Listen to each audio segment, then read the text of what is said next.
Will democracy survive the next couple of years?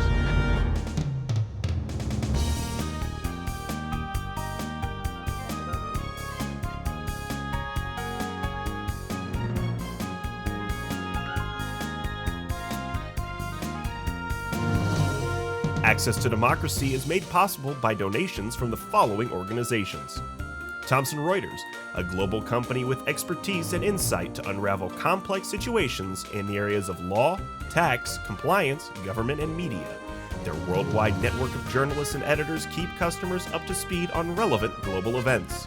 Thomson Reuters, The Answer Company. Crutchfield Dermatology, a full-service treatment center and Medi-Spa in Eagan. Their goal is to help you look good and feel great with beautiful skin. With service built around courtesy, dignity, and respect, Mayo-trained Dr. Charles Crutchfield personally treats each patient and is acknowledged as one of the nation's best physicians. Truestone Financial, with locations in Minnesota and Wisconsin, has proudly served its members since 1939. Truestone engages, educates, and supports its members to ensure they have the tools to empower their financial well-being. Truestone Financial, your neighborhood credit union. Learn more at truestone.org. Edina Eye Physicians and Surgeons, a division of Twin Cities Eye Consultants, has proudly served the Twin Cities for more than 55 years now, in 7 convenient locations. Using the most advanced technology combined with human touch, Edina Eye offers comprehensive services and dedicated specialists committed to excellence, with innovative procedures and expertise for the most advanced eye care.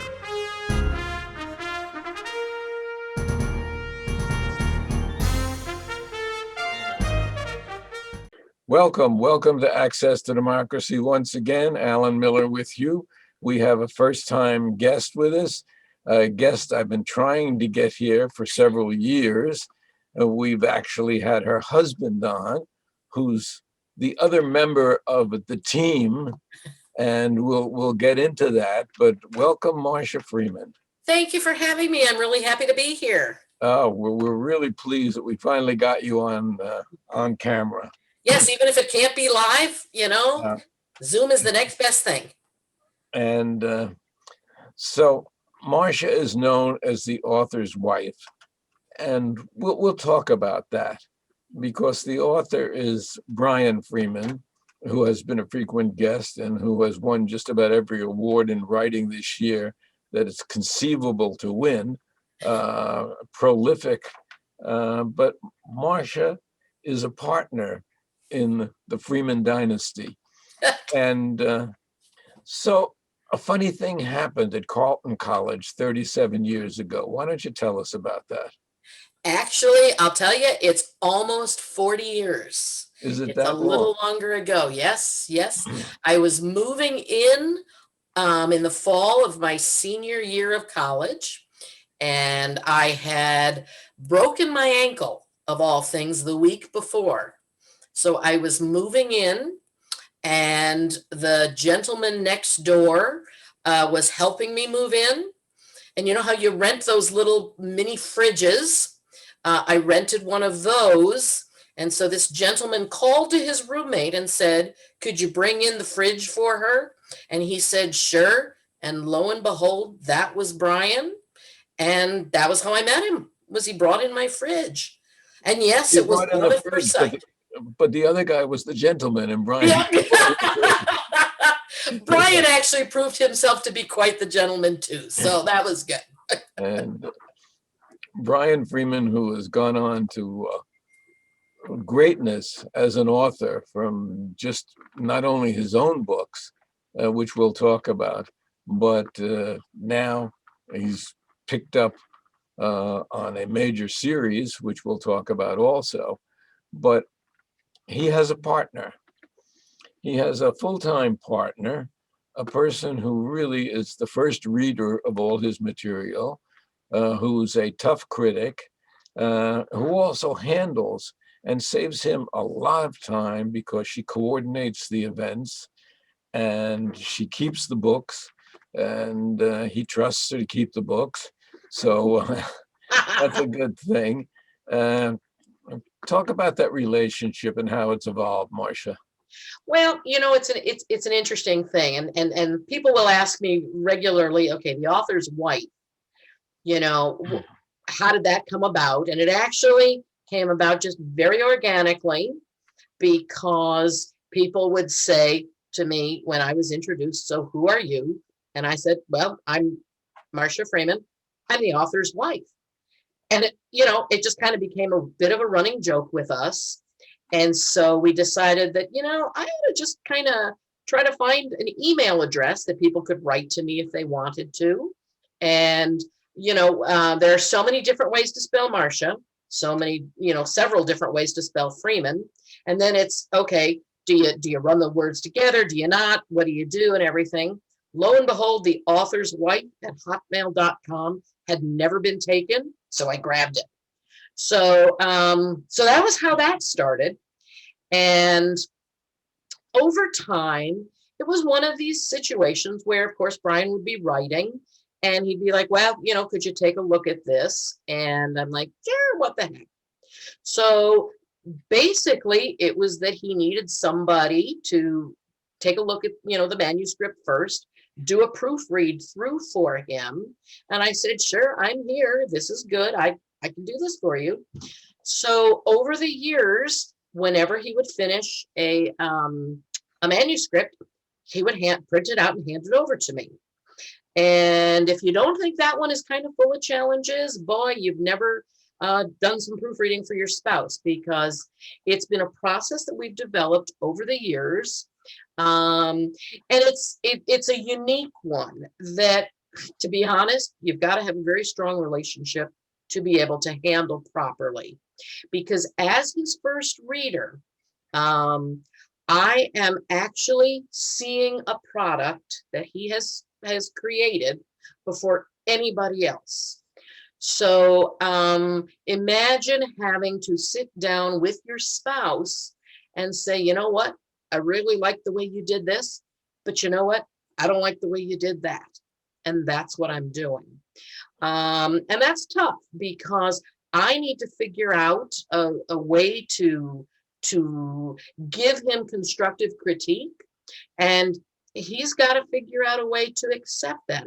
It's kind of like, he wraps it up in a little package, with a nice bow on it, and I've got to unwrap that package nicely and carefully so that he can approach it again. And it's a unique situation. It doesn't work for you, though. It probably won't work for an agent or an editor or the other people down the line, because by the time you see the finished product, and I've seen a couple of yours before they're finished, there are always changes in them. Yes. From the sample product. Now, I have not seen the latest one, which is behind you, partially behind you, Infinite. Yep, Infinite. And we'll talk about that in a minute. But as well as editing and making suggestions and kicking things back and forth, what about being there when he first comes up with an idea and bouncing it off of you? Interestingly enough, that is one of the things we do not do. I was wondering. Yep, but there's a definite reason behind that, and that is, if he tells me his ideas, the problem we face, and I'll say problem in quotes, is that if I know too much about a plot, I can't give him honest feedback as I'm doing the proofreading as to whether he has successfully conveyed all of the pieces of the plot. And when I say proofreading, the interesting thing that I guess I should clarify is when he hands me the manuscript to read, I am looking at everything. I'm looking at word usage. I'm looking at punctuation and spelling. I'm looking for missing words, but I'm also looking for the overarching plot lines, character development, character behaviors. And so if I have any preconceived notions about that, I'm not going to be able to necessarily give him full and honest feedback, because just naturally my own mind is going to fill in the blanks of things that that I wouldn't otherwise be able to do. And so that's why the only things that I typically know about a book when he hands it to me is I know the title, or at least the working title, because we've gotten used to the idea that sometimes the title will change. But and then I know, is it a stride book? Is it a standalone? What type of a book is it? And that's about all I know. In fact, we tell readers that when they pick up a Brian Freeman book, they actually know more about it than I do, because they can read the jacket copy, they can see what the cover looks like. I don't even have any of that. And then as I'm reading it, this is the tough part. Brian's not allowed to ask me any questions, and I'm not allowed to really ask him any questions, because we don't want to spoil that process where if I read something and I don't know, or don't understand, it may actually be something that he clarifies later on. And so I don't want to spoil that, and he doesn't want to spoil that for me. But as you can imagine, that makes for a pretty long few days for him while I'm reading it through. It's a fascinating process, and obviously it works for the two of you. And Brian is certainly one of the more prolific writers, if not the most prolific writer of the successful authors at the moment. I mean, he has stepped into Ludlum and taken Yes. over the Bourne books. Yeah. He has his own freestanding books, the Jonathan Stride series, the Frost Easton series. Jonathan Stride is a favorite of mine. And now you have this new book that just came out a week or so ago, the title of which is partially visible behind you, Infinite, Yes. which means endless in my evaluation. And it's a very different book. Very than different. Certainly anything that I am aware of that he's done. As I said, I haven't read it yet, but it's a book about a man who discovers a doppelganger, a man who suddenly finds that he has another existence in a parallel, I guess, universe is what we would Yes. call it. And he is two people. He's And multiple people. And maybe not so nice sometimes. Yes. So yeah, it's a very interesting concept. And the fun part of it is we've all heard of the TV show The Big Bang Theory, and of course Sheldon would always talk about different universes and parallel universes and quantum physics. And so of course Brian, being Brian, had this very clever idea to set a book that involves this theory. And as he would write more and more each day, he'd say, oh, this is going to be a really interesting book, very unique, very different from anything I've written. And readers are loving it. It's also a very courageous thing for a successful author to do, is to jump into a new area, especially one like a parallel universe or something like that. Most authors will fall back on what's worked for them. Brian Freeman expands that beyond, and certainly Infinite, from everything I've read, is very different from any of the others that he has done. Yes, and very, very different. Very different. And really, really. So what's the average day in the Freeman household? It's the funny thing is, pre-COVID and during COVID, the days have kind of looked pretty much the same for us. We're very fortunate that way, because obviously we both do work at home. We get up in the morning with a little assistance from 3 felines who are very anxious to tell us that it's breakfast time. And we'll have coffee and chat and read the paper, whatever. And then basically I'll come upstairs and take care of any kind of business stuff that I've got going on. And he'll basically go into his office. He's got his own office set up down the hall from me.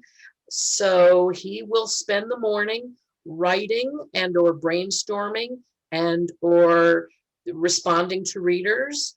Lunchtime, we'll both, hang out and have lunch together, which of course we enjoy. And then in the afternoon, he'll get right back to it again and keep doing that until late afternoon. And then we have dinner. And then the next day it starts all over again. It's time for wine and winding down. Yes, yes, yes. We do have to find time for that, I confess.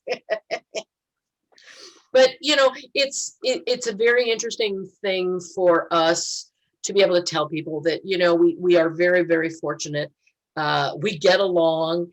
As I say, prior to the whole COVID thing, we were working at home anyway, so we really had a pretty good routine down, and so it wasn't as much of a hardship for us as a lot of other people. And we're very sympathetic to all the businesses that lost everything, and people who've been laid off, and so we are counting ourselves among the lucky ones.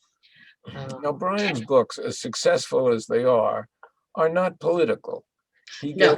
He gets into the thrillers, and he Yes. gets into the detectives, and he gets into suspense, and obviously he gets into the paranormal, as we did in this one. Yep. But completely apolitical. Yes. And maybe that's one of the reasons they've been so successful. Honestly, I would have to tell you, I think that is very much the case. And we make it a point really to avoid that, because I think we've seen such divisions amongst people that, what, we don't want to add to that. He doesn't want to add to that. One of the questions he's been asked most frequently over these last number of months, and we've done a number of library presentations via Zoom and book clubs and things, people are constantly asking, are you going to include a pandemic in one of your upcoming books? And there's a resounding no from him. We've all been living through this. We look at books for escapism.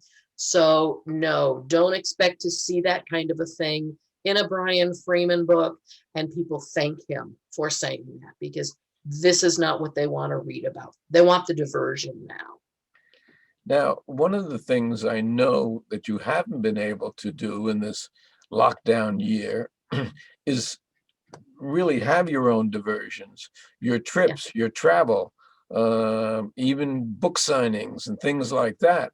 The things that really make the rest of your life more interesting. So it's really been just the two of you locked down with the three cats. And Yeah. I think if I can say it this way, misery loves company. Everybody has been, or at least a lot of people have been, in very much the same situation. And I think we've all relied greatly on technology.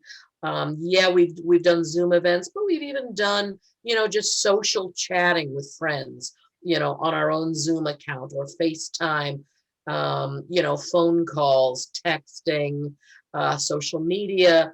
We've been able to keep in touch with a lot of people that way. So that kind of has helped a great deal. In the spring and summer, we've been able to get outside, at least in the yard, and that's helped too. But I'll say, like everybody else, we're looking forward to things being able to open up again, and to be able to physically be in the same space with people again, and see people.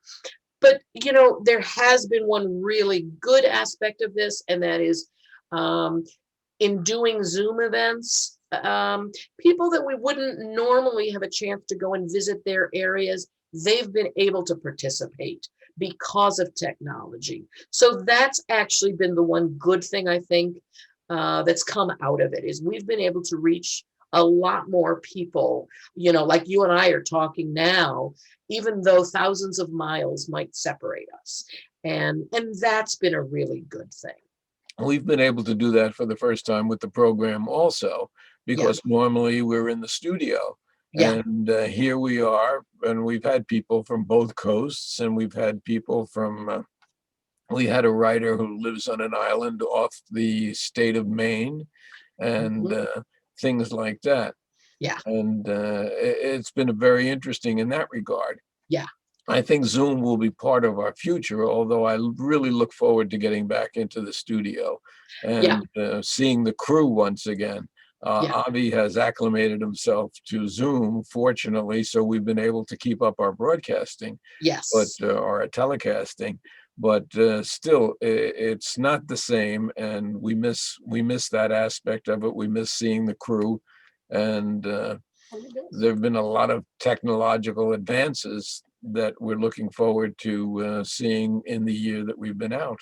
Yeah. And I think I think a lot of people have found that, I mean, we're looking forward to getting out and doing events in person again as well. But at the same time, we know that we will continue to do Zoom events as well too. Just it won't be uniquely Zoom and it won't be uniquely in person. I would envision us doing a mix as well. And I am glad for that. Yeah. Now, the new book, Infinite, is now out. It's Yes. available. You can Yes. get it through Amazon. You can Yes. get it through Barnes and Noble. You can Yes. get it through your local bookstores. Yes. You can get it in a variety of You places. can get it from us direct. You can get it direct from Brian on his website. Yes. And speaking of websites, the author's wife has websites, plural. Tell us about that. Okay. Brian's website is bfreemanbooks.com, all run together. And I think there's a section for the author's wife on there. My email is, again, the author's wife at hotmail.com, all run together. I maintain a Facebook page, the author's wife. The way you can always tell it's me is that there's usually a cat as the profile picture with one of Brian's books. I do post on the author's wife on Facebook, and periodically, I started it a number of years ago as a way to tell people kind of what we were up to and kind of provide more the fun side of the author's life. We haven't done quite as much stuff over the last year, but I'm hoping to be able to do a few more posts there. But I've got some fun pictures and some fun stories out there. People can always write to me there, send messages via Facebook, send messages via email. I confess I don't do much on Twitter, even though I have a Twitter account. I have an Instagram page, again, the author's wife. And so people can pretty well reach me in a lot of different ways. And it's fun. I think people are always kind of surprised when Brian will respond to their messages. I think they're surprised when I respond. Well, But you respond to just about anybody's message who contacts you. we do. We Yeah. do. We try to get back pretty darn quickly to people, usually within a day or two. And if not, it's usually because we're traveling or something else has come up. But we pretty well try to get back to people within a day or two. And that's fun too, because we develop, they're fans, but they're friends too. And that makes it fun, I think, for them and for us. And, the whole point is to enjoy ourselves and better the lives of people. And we enjoy hearing the stories people will share with us.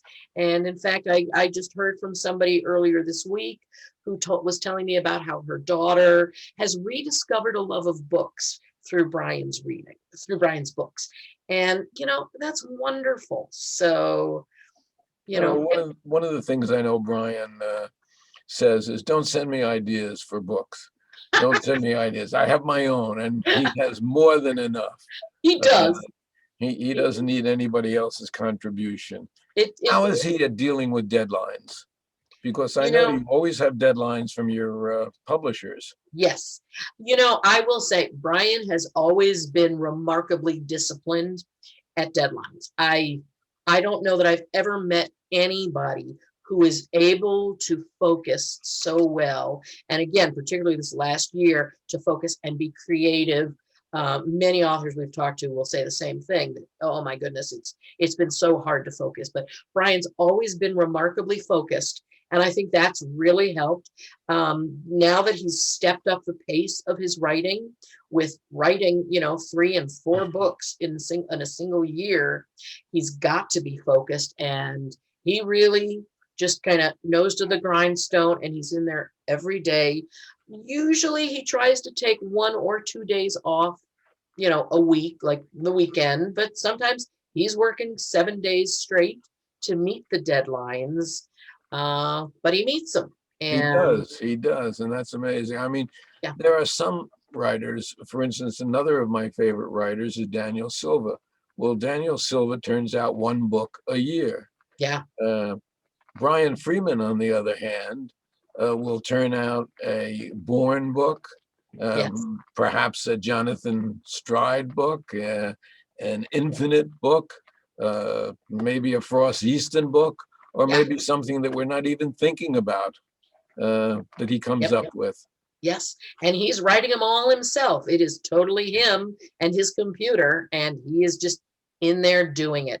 But the flip side of it is, while it sounds like a lot of work, he loves it. This is his life's work. It's what he's always wanted to do. And he's happier than I've ever seen him. And he loves it, and he's loved his previous careers, but this is totally different. It's his life's work, and he's enjoying it. He's running away with awards this year also. Yeah. And Yep. that doesn't hurt in That is terms true. of recognition. Yes, yes, yes. So yeah, he's a happy little camper, which is nice. And you help him keep him that way. I do. What's in the pipeline? In the pipeline, yeah, good question. He's got the next Jason Bourne book will be coming out in July. I think it is July 27th, and that is called The Bourne Treachery, which I have to say has been just an amazing experience for him to take over the Jason Bourne series.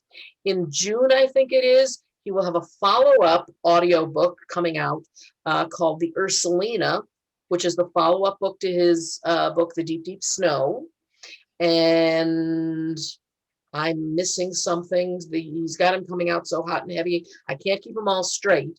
But that might be it, because Infinite just came out. So that's the 3 books this year. But yeah, so he's busy, and then he's already got things lined up for next year as well. So he's got multi-year contracts with several publishers. So there'll be a number of good Brian Freeman books coming out in the next couple of years. So we've been talking with Marcia Freeman, the author's wife, and much more than just the author's wife. But Brian and Marcia are a terrific team. Marcia, I'm so happy we could finally get you on the show. And I look forward to being with both of you again when we're not locked down. Exactly. We look forward to seeing you as well. So thanks again. Yep. Thank you, Alan. I really appreciate it.